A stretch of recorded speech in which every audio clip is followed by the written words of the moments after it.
আবেগ ত্যাগ করতে পারলে ভালো থাকবেন। কথাটা প্রথমে শুনলে একটু ভারী মনে হতে পারে, তাই না?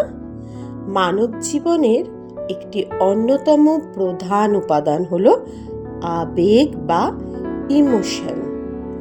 প্রেম, প্রীতি, ভালোবাসা, মায়া, দয়া, রাগ, দুঃখ, অভিমান, এই সব কিছু মিলেই তো আমরা মানুষ। কিন্তু প্রশ্ন হলো, আবেগ কি সত্যিই আমাদের সবসময় সুখে রাখে, নাকি অতিরিক্ত ও অনিয়ন্ত্রিত আবেগ আমাদের জীবনের সমস্ত মানসিক শান্তি কেড়ে নেয়? আজ এই বিষয়ে কথা বলবো। জানবো আবেগ কি, কেন একে সঠিক সময়ে কিছুটা পাশে সরিয়ে রাখা জরুরি, এবং কিভাবে আবেগকে বশ করে আমরা একটি শান্ত ও সুন্দর জীবনযাপন করতে পারি।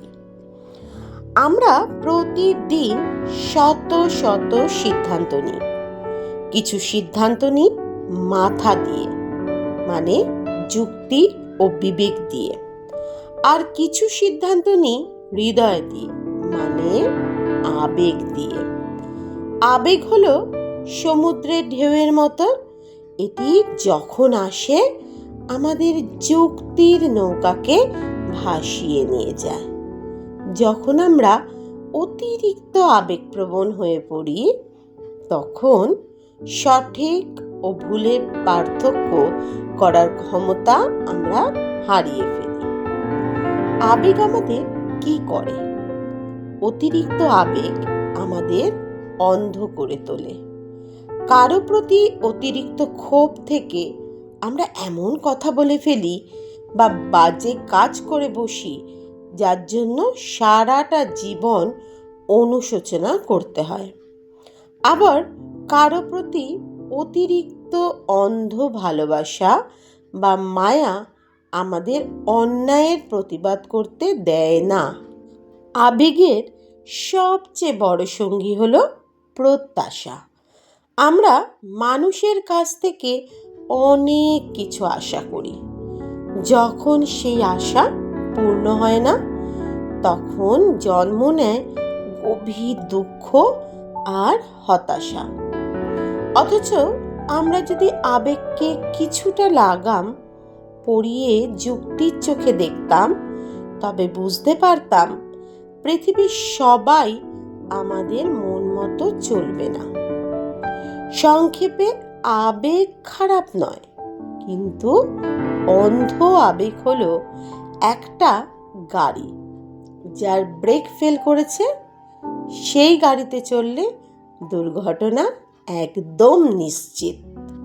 এবার জানবো আবেগ ত্যাগ বা বশ করার সুফল। এখানে আবেগ ত্যাগ করা বলতে কিন্তু নিজেকে পাথরের মতো নির্দয় বা অনুভূতিহীন করা বোঝায় না। এর অর্থ হলো আবেগের দাস না হয়ে আবেগের মালিক হওয়া। যখন আপনি অন্ধ ও ক্ষতিকর আবেগগুলোকে দূরে রাখতে শিখবেন, তখন আপনার জীবনে কি পরিবর্তন আসবে?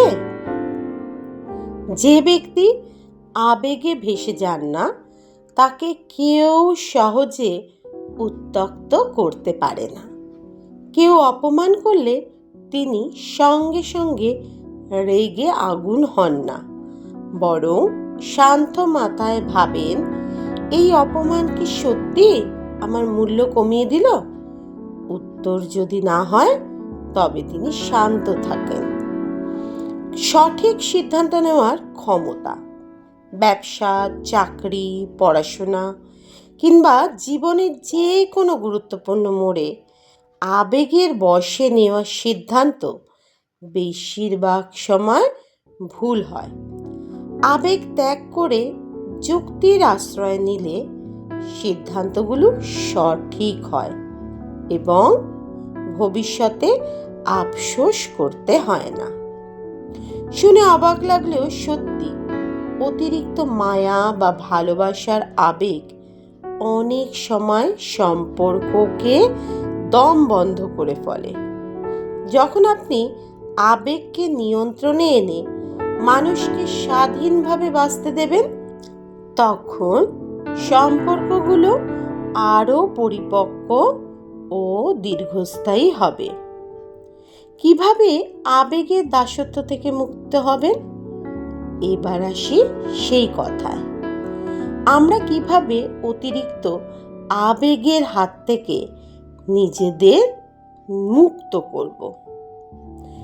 1 নম্বর, প্রতিক্রিয়া দেখানোর আগে 5 সেকেন্ড আমাদের চুপ থাকতে হবে।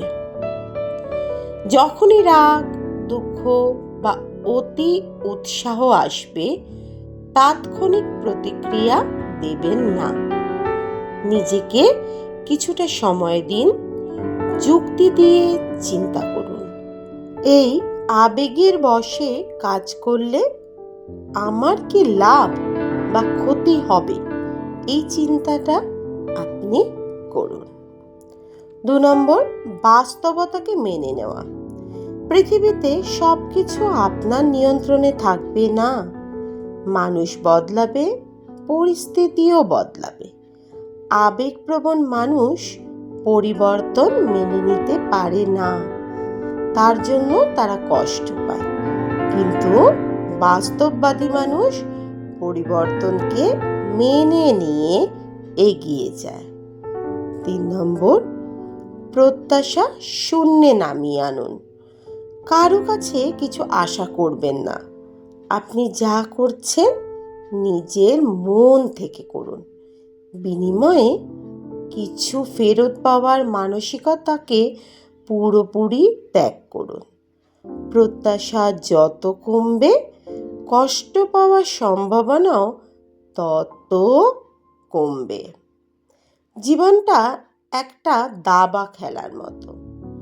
এখানে যে চাল আবেগ দিয়ে চালিত হয় সে হারে, আর যে চাল বুদ্ধি ও ধৈর্য দিয়ে চালিত হয় সে জেতে। আবেগকে একেবারেই মুছে ফেলা হয়তো মানুষের পক্ষে সম্ভব নয়, কিন্তু ক্ষতিকর আবেগ যেমন রাগ, হিংসা, অতিরিক্ত মায়া এবং অযৌক্তিক প্রত্যাশা, এগুলোকে ত্যাগ করতেই হবে। যেদিন আপনি আপনার মনকে নিয়ন্ত্রণ করতে শিখবেন, আবেগ আপনাকে চালনা করার বদলে আপনি আবেগকে পরিচালনা করবেন। ঠিক সেই দিন থেকেই আপনি সত্যিকারের ভালো থাকা, শান্তিতে থাকা এবং আনন্দে থাকার গোপন মন্ত্রটি পেয়ে যাবেন। আসুন আজ থেকে আমরা আবেগের দাস না হয়ে নিজেদের জীবনের চালক হই। যুক্তি, বিবেক ও মানসিক শান্তিকে সঙ্গে নিয়ে এগিয়ে চলি।